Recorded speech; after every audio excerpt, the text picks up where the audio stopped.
তো হাই বন্ধুরা, আমি প্রিয়াঙ্কা। আমার চ্যানেলে তোমাদের ওয়েলকাম আর অনেক অনেক অনেক ভালোবাসা। চলে এসেছি আজকে আবার একটা নতুন মিনি ব্লগ নিয়ে। তো দেখো, আমি আজকে এখানে পিঠে বানাচ্ছি। তো পিঠে বানাচ্ছি এখানে আমি কোথায় বলো তো, আমি এসেছি মায়ের বাড়িতে। তো যাই হোক, মায়ের বাড়িতে আসার পর সেই ভিডিওটা তোমাদের সাথে শেয়ার করা হয়নি। তো দেখো, এখানে পিঠে বানানো হচ্ছে আর এদিকে দেখো মা বানাচ্ছে খাসির মাংস। কারণ মা অনেক দিন ধরে বলছিল যে খাবো খাবো, তো বলে তোরা আয় তারপরেই আমি খাবো। তো যাই হোক, এই জন্য মা এদিকে বানাচ্ছে খাসির মাংস আর আমি এদিকে করছি পিঠে। আর এখানে অর্ক দেখো একটা দক্ষিণেশ্বর থেকে ট্যাপ কিনেছে।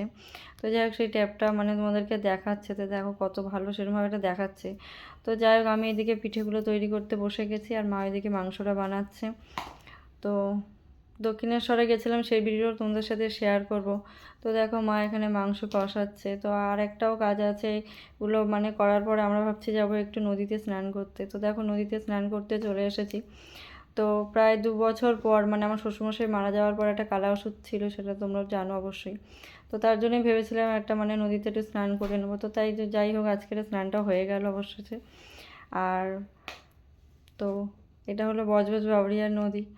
তো তোমরা যেখানে এখানে যারা থাকো সেখানে অবশ্যই তোমরা জানবে। তো চলো, আমার এখানে নদীতে প্রায় স্নান করা হয়ে গেছে আর জলটা এত ভীষণ ঠান্ডা, কিন্তু যাই হোক খুব ভালো লাগছিলো। আমরা যেহেতু কলের জলে স্নান করি, আমাদের সেই তোলা জলে স্নান করা হয়, তো নদীতে খুব ভালোই লাগছে। তো আমাদের এখানেই বেড়ে ওঠা।